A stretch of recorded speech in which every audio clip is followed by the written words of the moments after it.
Mardi 9 janvier, bienvenue à tous. Qui sont ces jeunes Ivoiriens qui ont bénéficié de financement du programme Jeunesse initié par le gouvernement? Où en sont-ils après une année dédiée à la jeunesse en Côte d'Ivoire? Nous vous proposons dans ce journal de suivre quelques jeunes dont le quotidien est tout autre grâce au financement et à l'accompagnement qu'ils ont reçu. D'autres opportunités d'emploi pour au moins 1250 jeunes dans le district autonome de Yamoussoukro grâce à l'ouverture d'une usine de transformation de noix de cajou d'une capacité de 20 000 tonnes par an grâce à la coopération entre l'Inde et la Côte d'Ivoire. La Côte d'Ivoire, pays hôte de la CAN 2023, est prête à réserver un accueil chaleureux aux joueurs supporters en provenance des 24 pays qualifiés. Et à quelques 4 jours de l'ouverture de la compétition, la Sodexam rassure, la pluie ne va pas gâcher cette fête du football. Elle sera plutôt modérée selon les dernières prévisions. Et puis en France, Gabriel Attal quitte le ministère de l'Éducation nationale pour Matignon. Il a été désigné Premier ministre par le président Emmanuel Macron ce mardi. Bonsoir à tous. Le programme Jeunesse du gouvernement ivoirien continue de se déployer. À l'heure du bilan pour l'exercice 2023, nous avons rencontré quelques jeunes qui ont bénéficié de financement et qui ont pu monter des activités qui aujourd'hui leur rapportent de l'argent. Nous vous proposons donc de suivre leur parcours dans ce reportage signé Alexis Ouedraogo. Kevin Cessé a 30 ans. En 2018, il a une idée, mettre sur pied une plateforme numérique spécialisée dans le dépannage d'urgence et les travaux de bâtiments. Il est très souvent compliqué de pouvoir trouver un bon plombier, un bon électricien pour de petites pannes à domicile. Même lorsque nous en trouvons, nous n'avons pas d'informations sur la qualité du service qui est délivré par cet artisan-là. On n'a pas d'informations sur la transparence, sur le prix en fait que ces artisans pratiquent. Donc c'est ces questions-là que vient résoudre mon artisan. Pour étendre son activité, Kevin bénéficie d'un soutien de taille, celui du gouvernement de Côte d'Ivoire via l'agence Emploi Jeunes. On a aujourd'hui plus de 700 artisans dans notre réseau. On a des contrats de maintenance avec de grosses boîtes. Les artisans de notre réseau ont des revenus qui ont cru de 30%.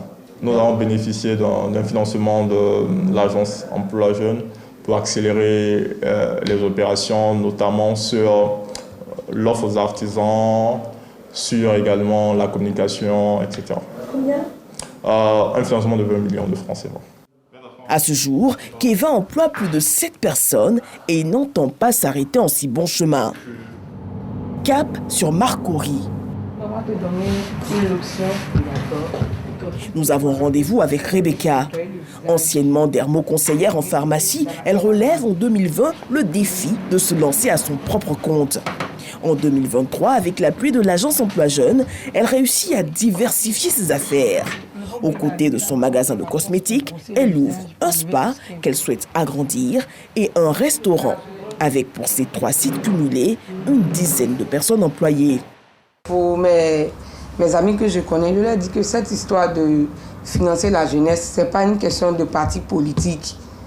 Mais si vous avez un projet, vous déposez, vous partez, vous inscrivez d'abord sur le site de l'emploi jeune, vous déposez le projet. Si le projet est bon, ils vont vous appeler et puis vont vous financer. Mais vous restez au quartier pour dire que non, ils ne font pas connaissance. Que moi, je ne connaissais personne là-bas quand j'ai déposé. Des actions concrètes du gouvernement au profit de la jeunesse, mais qui restent souvent méconnues de bon nombre d'entre eux, comme ici, dans ce maquis de quartier. Les avis d'Armel et de ses amis divergent sur la réalité du programme gouvernemental mis en œuvre pour les jeunes. Moi, en tant qu'un jeune du pays et puis en tant qu'un citoyen, je n'ai jamais reçu de fonds. Donc, pour ma part, je vois que ce n'est pas une réalité. Voilà. C'est ce qui a été dit, mais c'est ce qui n'a pas été fait. Vous êtes connecté? Oui, bien sûr. Il faut taper Emploi Jeune. Ok. C'est la page. Vous voyez l'agence Emploi Jeune. Vous lisez, il y a des informations dessus. Ouais, je vois. Est-ce que tu t'es déjà allé sur cette page? Non, c'est ma première fois de voir la page. Non, on va essayer de s'inscrire et puis voir la suite.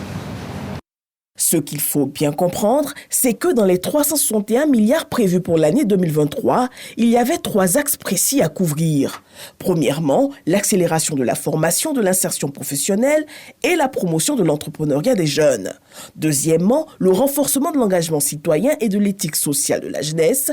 Et enfin, en troisième point, l'amélioration des conditions d'épanouissement et de bien-être des jeunes.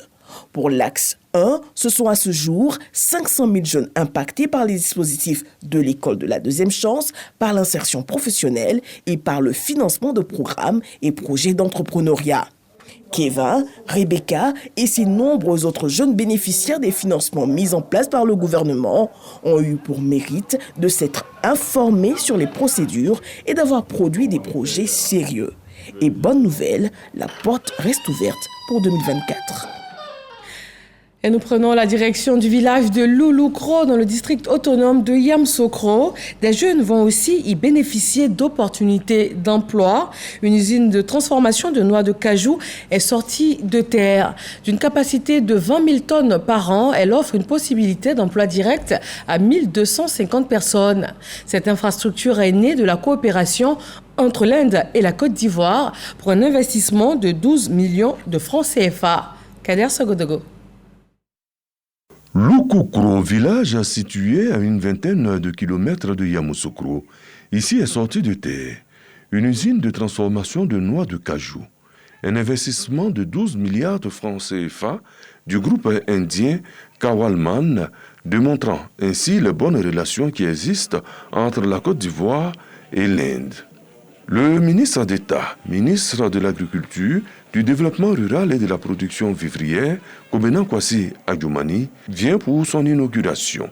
Le groupe veut surtout contribuer à l'essor d'une économie forte dans le domaine agricole en Côte d'Ivoire. L'inauguration de l'usine n'est pas seulement une célébration d'une nouvelle installation, mais un symbole de résilience, de croissance, d'engagement. Nous sommes prêts à avoir un impact significatif dans le secteur agricole, contribuant au développement économique de la Côte d'Ivoire. Le Conseil coton Anacad se réjouit de l'ouverture de cette usine qui est une bonne nouvelle pour les planteurs. Je suis un homme particulièrement heureux. La filière Anacad est résolument engagée avec l'ensemble de ses acteurs, les producteurs, les acheteurs, les transformateurs, les exportateurs, à jouer sa partition dans la structuration de l'économie ivoirienne. Dans la dynamique de la production, la dynamique de la transformation doit suivre. Avec une capacité initiale de 20 000 tonnes l'an, l'usine va atteindre les 50 000 tonnes d'ici 2027. Un emploi direct aujourd'hui pour 1250 personnes. Pour le ministre d'État Kobena Kwasi Adjoumani, tout ceci cadre bien avec la volonté d'Alassane Ouattara qui a opté pour la transformation de la moitié de production agricole sur place. Au moment où le président accédait au pouvoir, on était seulement à 50 000 tonnes de produits transformés au niveau de la noix de cajou. Aujourd'hui, on parle de capacité d'installation de l'ordre de 350 000 à 400 000 tonnes. Cela est impressionnant.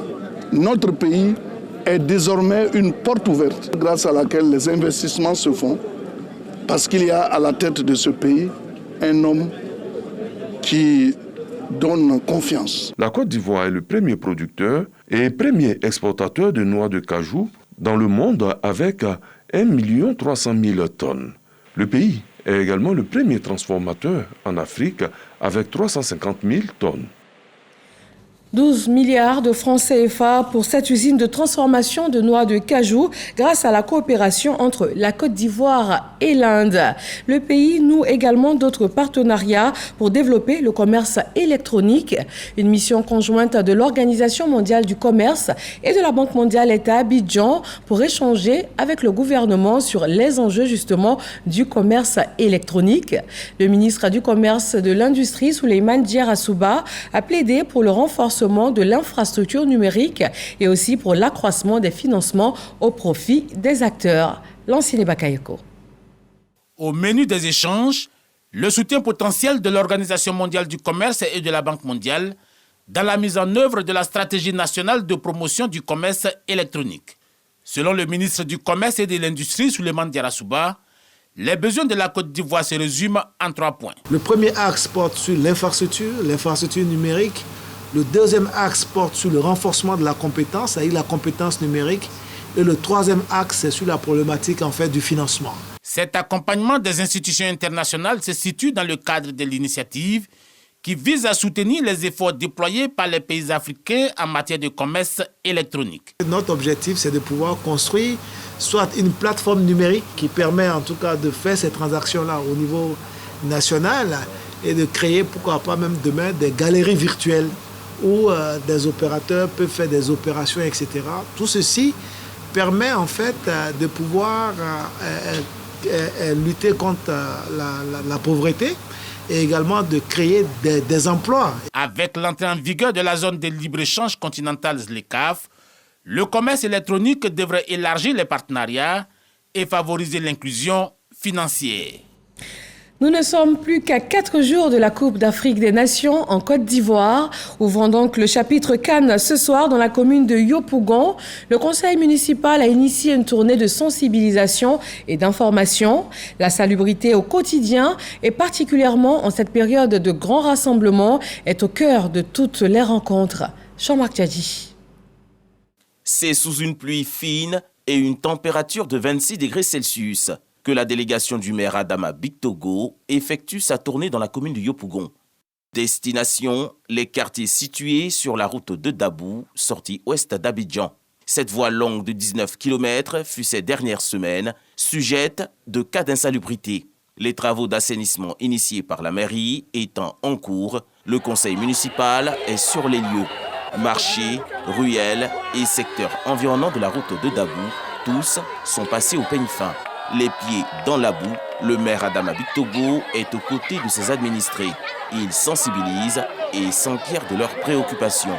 Objectif, promouvoir la salubrité dans sa commune et en faire une vitrine. Après une réunion avec la NAGED, avec ECO et Burni, j'ai donc souhaité avec eux visiter moi-même les sites. Il était bon pour moi, pour la commune de Yopougon que je dirige en tant que maire, de m'assurer qu'au niveau de Yopougon, les travaux avancent conformément au cahier de charges. Il était bon aussi de nous assurer qu'au plan de la salubrité, que tous les moyens ont été mis en place pour permettre à notre commune non seulement d'être propre pour la Cannes, mais d'être définitivement propre. La Coupe d'Afrique des Nations arrive à grands pas en Côte d'Ivoire.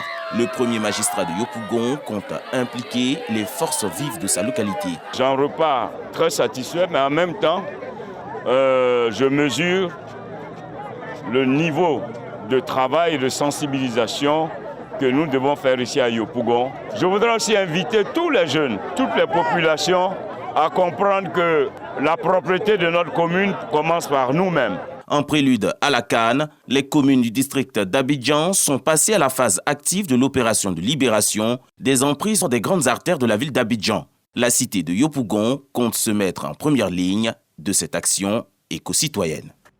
Ces programmes de salubrité dans les différentes communes s'étendent également aux abords de la lagune Ébrié.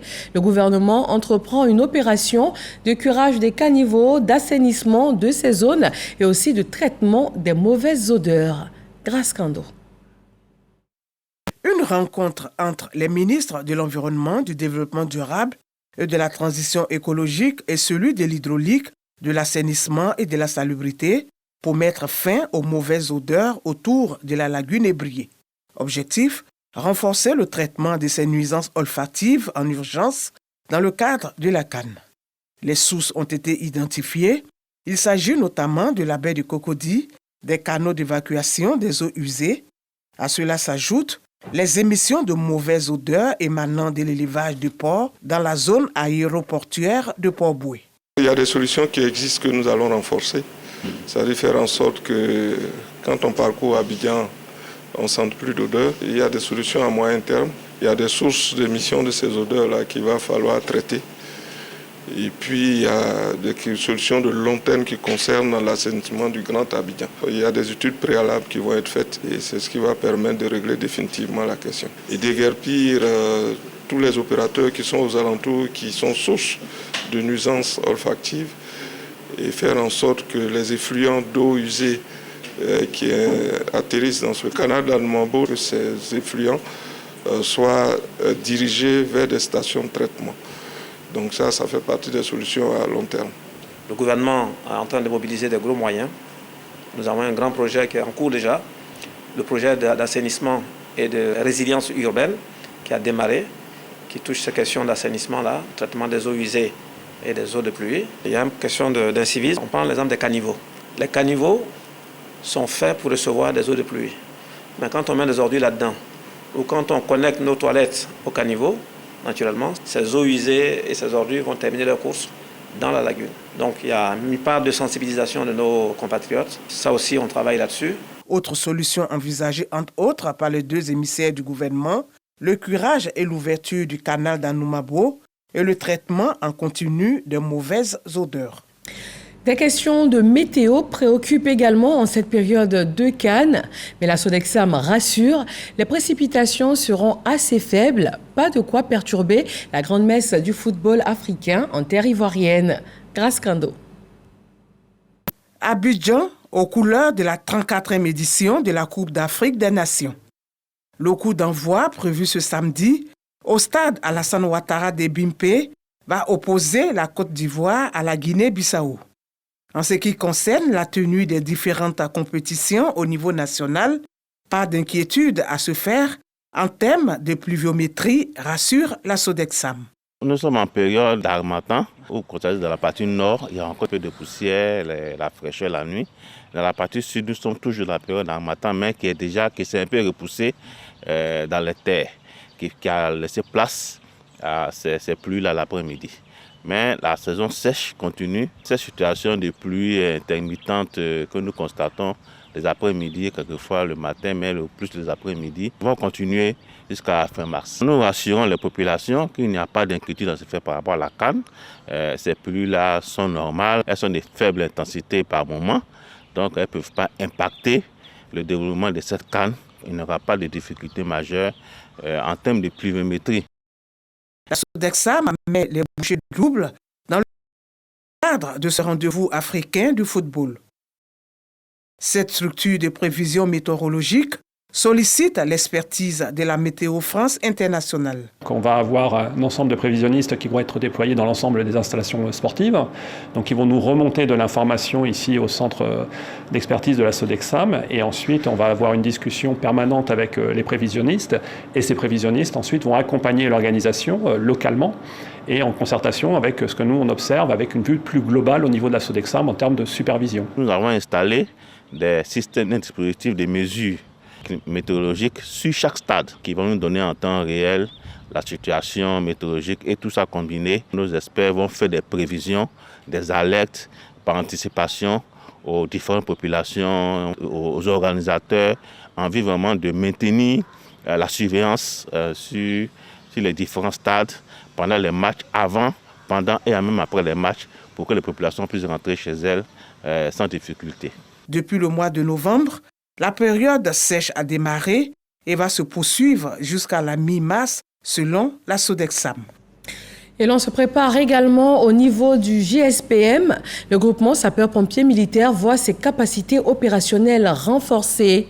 À quelques 4 jours de l'ouverture de la Coupe d'Afrique des Nations, les soldats du feu viennent d'acquérir 55 engins constitués de véhicules de secours d'urgence, d'ambulances de réanimation, de véhicules de liaison et également de transport des troupes. Abou Sanogo.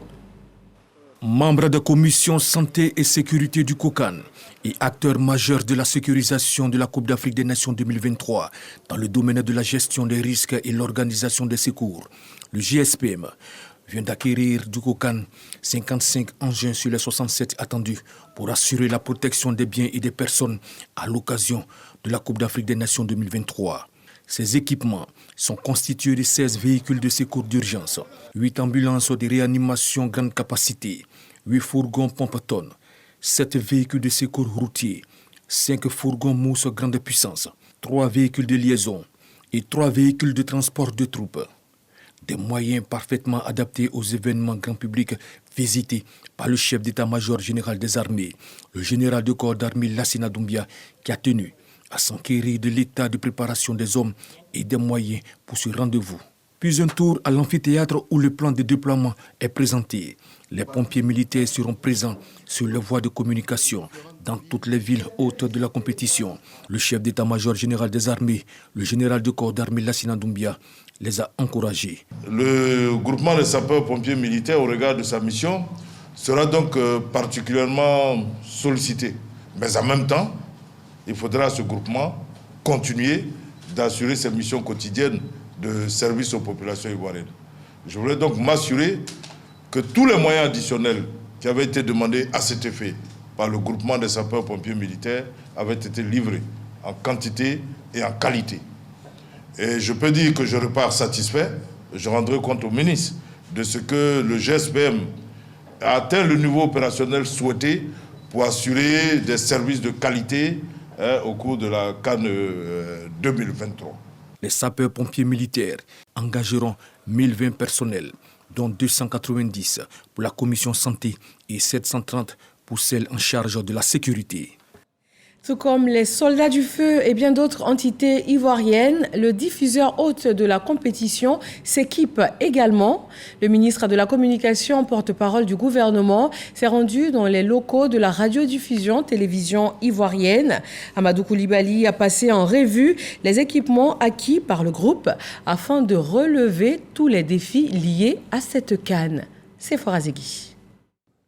Amadou Koulibaly, le ministre de la Communication dans les locaux de la RTI, Radio-Diffusion Télévision Ivoirienne. L'objet de sa visite, la CAN, Coupe d'Afrique des Nations.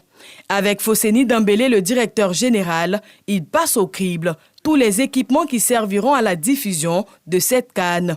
10 quarts acquis au total pour permettre aux téléspectateurs de vivre en temps réel la fête du football africain. La RTI a été choisie comme diffuseur hôte. Il était important que l'État puisse donner à la RTI les moyens d'assumer pleinement ce rôle de diffuseur hôte. C'est en cela qu'un ensemble d'équipements a été acquis. C'est des camions de dernière génération qui font des productions à haute définition, donc en HD pour apporter donc le jargon technique. Et ça permet en tout cas à la RTI donc d'être au niveau des grandes télés de par le monde. Et je crois savoir que pour certains de ces équipements, au niveau de la sous-région, nous sommes les seuls à en avoir donc autant. Une visite soldée par un message fort à l'endroit des Ivoiriens et des téléspectateurs. Ils sont invités à suivre le diffuseur hôte qui va produire des images en haute définition avec un contenu de qualité. Je voudrais juste me faire écho donc, de cet appel que le président a lancé. Il nous a donné déjà le là. Il souhaite que ce soit la plus belle CAN jamais organisée. La plus belle CAN jamais organisée suppose des populations ivoiriennes qui déploient leur sens de l'hospitalité, mais également des populations ivoiriennes qui sont mobilisées autour de cet événement et qui sont surtout mobilisées autour de leur équipe. On peut le dire, la RTI, radio-télédiffuseur hôte, a mis les petits plats dans les grands et n'attend plus que le coup d'envoi ce samedi 13 janvier 2024 au stade Alassane Ouattara des Bempé. Et pendant cette période du 13 janvier au 11 février, toute l'Afrique sera représentée en Côte d'Ivoire. Ce sera donc une période de forte consommation. Les acteurs du secteur vivrier s'activent afin de ravitailler les différents marchés.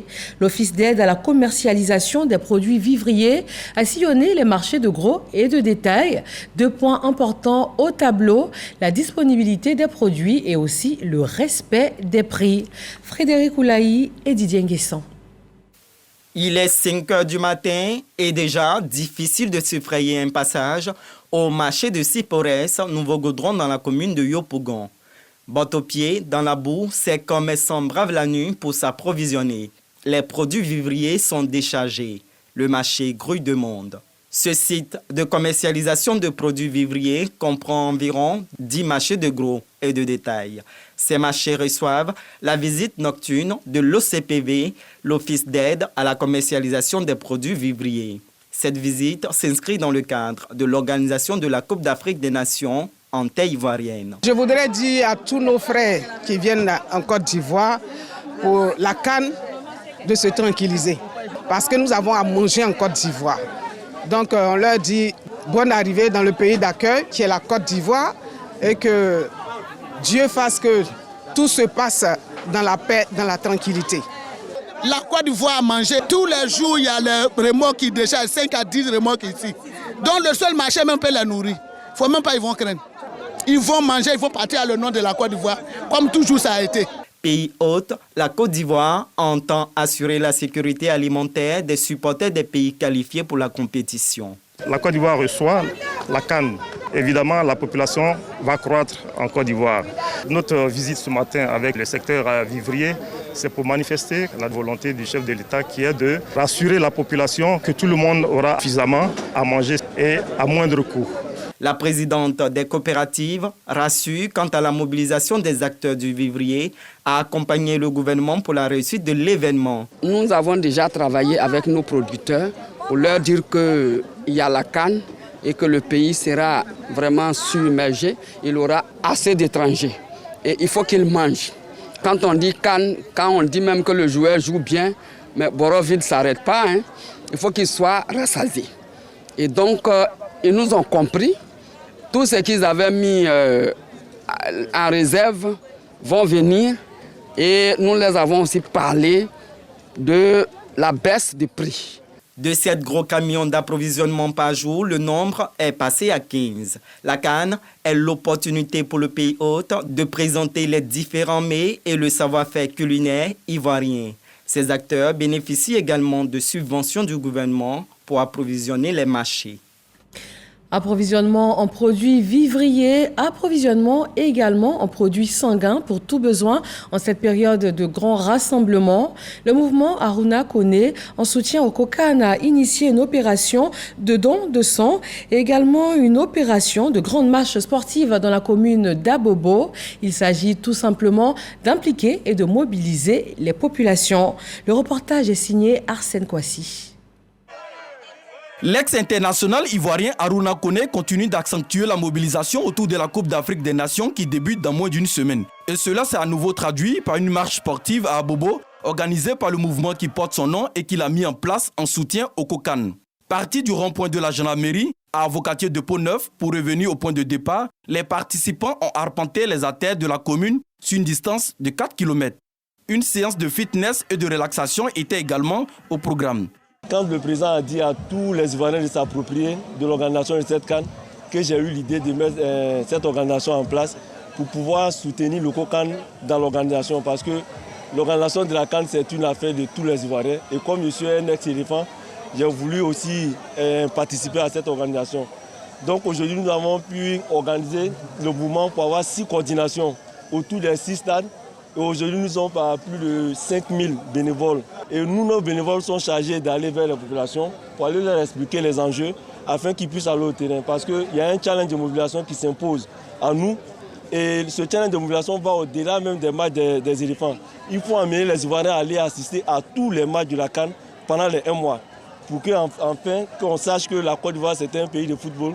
Outre ces activités sportives, le mouvement Mass COCAN a initié une opération de don de sang, convaincu que ces dizaines de poches collectées serviront à sauver des vies. Et les initiatives se multiplient autour de cette grande rencontre du monde sportif.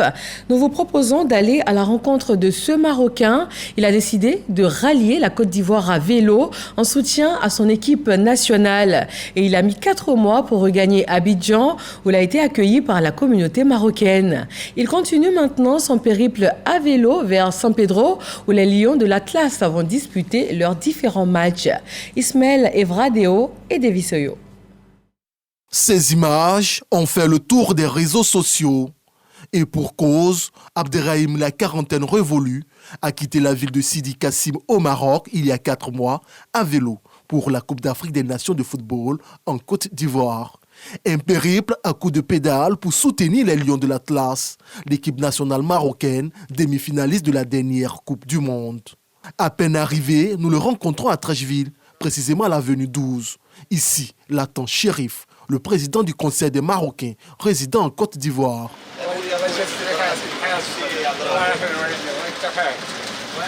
Mauritanie, Sénégal, Gambie, Guinée-Conakry sont les pays traversés par Abderrahim. J'étais très bien accueilli, j'ai fait la traversée, j'ai parcouru beaucoup de pays. À chaque fois que je traverse les communes, les quartiers, je suis très bien accueilli. Tout le monde veut prendre des photos avec moi. Je suis bien chez moi en Côte d'Ivoire. Si ce patriote a pu tenir tout au long de son trajet, c'est grâce à ses provisions. Chaque sac contient des éléments bien précis. Il y a tout ce qui est huile, sucre, miel. Bon, ici, là, il y a le sac de couchage. Il y a le panneau solaire pour mes trucs électroniques, mon téléphone, tout ça là. Comme ça, je suis toujours connecté. Au même moment, un autre supporter marocain tout aussi déterminé fait son apparition. Ounis, 30 ans, a quitté Casablanca il y a 45 jours en autostop pour allier Abidjan. Une première pour ce jeune informaticien, inconditionnel supporter de l'équipe nationale marocaine. Je viens ici c'est pour le CAN et je veux voir la fête. Et tu sais, le Maroc est le 4e du monde. Il va faire quelque chose de... Et depuis tout à l'heure, là, chaque passant qui passe, il voit le vélo, il reconnaît déjà le monsieur parce qu'ils ont suivi sur les réseaux sociaux quand il est arrivé, comment il était accueilli. Tout le monde vient prendre les photos avec lui. Le frère aussi, il est venu en autostop, c'est la même chose. C'est une fierté pour nous. On tire notre chapeau à ces jeunes qui aiment leur pays de cette façon. C'est extraordinaire. Nous sommes ici pour les encourager. Et Inch'Allah, on va faire tout notre possible pour accueillir les supporters qui vont venir. À vélo ou en autostop, Abderrahim et Ounis comptent bien pousser Achraf Hakimi et ses coéquipiers à la victoire. Mais pour l'heure, un repos bien mérité attend nos deux supporters marocains avant l'entrée en liste du Maroc face à la Tanzanie le 17 janvier prochain au stade Laurent Pokou de San Pedro. Et c'est un périple qui continue, je vous le disais, il poursuit son chemin, toujours à vélo vers San Pedro. Ici à Abidjan, une vaste opération de libération du domaine public a démarré aujourd'hui sur la voie express de l'autoroute du Nord. Les constructions sur les caniveaux, les garages anarchiques, les cimetières pour gros camions et autres réalisations qui ne respectent aucune norme ont été démolies par le district autonome d'Abidjan. Aucun point n'est laissé au gré du hasard pour la réussite de cette Coupe d'Afrique des Nations. Le groupe de réflexion islamique et ésotérique a formulé des prières spéciales pour la CAN lors de la célébration du Maolid. Pargasso reconnaît. Ils sont des milliers de fidèles musulmans venus s'abreuver au plus des valeurs morales et spirituelles du messager des dieux afin de parfaire leur conduite. La 16e édition du Giga Maolid, événement religieux de grande envergure, organisé par le groupe de réflexion islamique et ésotérique Grise, à sa tête, Cheikh Malik Konate, a eu pour thématique cette année la bénédiction, la clé de la réussite du musulman. J'ai dit aux jeunes gens de s'accrocher au zikr. Lorsqu'on fait des prières, vous allez voir automatiquement, vous commencez à graver des échelons. Ces échelons-là, lorsque vous allez arriver au dernier échelon, vous allez voir que Dieu, il est là devant vous. Je ne peux que les remercier de cet accueil et que Allah accepte tout ce qu'ils font pour la propagation de l'islam. Dignitaires religieux et cadres musulmans encouragent la consolidation de l'unité fraternelle. Le message que nous donnons au sortir de ces Maoulides, c'est le message de l'unité, l'union des musulmans. Parce que c'est ce que Dieu nous recommande dans le Coran. Nous sommes très heureux de participer au nom de son Excellence Kanga Kamara, la présidente du Sénat, maire de notre grande commune. Les guides religieux doivent prier pour la stabilité de la Côte d'Ivoire et surtout le grand rendez-vous que nous sommes en train d'attendre le 13 de ce mois, la CAN. C'est une très belle initiative. Voilà, parce que prier pour les musulmans et les non-musulmans, et prier pour la Côte d'Ivoire, prier pour l'Afrique et le monde entier, c'est à saluer. Depuis 2001, le Giga Maolid d'Abidjan reste au fil des années le plus grand événement commémorant l'anniversaire de la naissance du prophète de l'islam en Côte d'Ivoire. Cette édition a été marquée également par des prières pour la réussite de la Coupe d'Afrique des Nations CAN 2023 qui se joue dans notre pays, la Côte d'Ivoire. Dans l'actualité politique, après les dernières élections locales et sénatoriales, les candidats indépendants initialement issus du RHDP font machine arrière et regagnent leur maison d'origine. Ils ont été accueillis par le président du directoire qui invite à l'unité au sein du parti. Sidonie Davila. Malgré la consigne claire du parti interdisant toute candidature indépendante, certains militants du RHDP ont choisi d'aller en rang dispersé lors des élections locales et sénatoriales précédentes, défiant ainsi la ligne directrice établie. Au nombre de 338 candidats, ils décident de faire volte-face dans une démarche de réconciliation.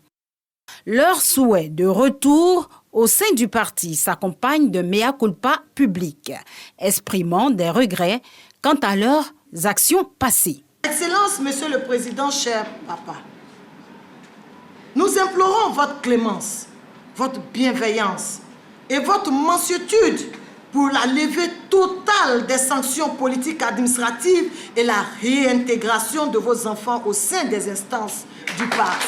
Par ma voix, je viens au nom des 338 militants et candidats indépendants RHDP sanctionnés pour vous réaffirmer que notre engagement, oui, notre engagement au RHDP n'a jamais vacillé ni varié. Une démarche appréciée et saluée par les membres du directoire.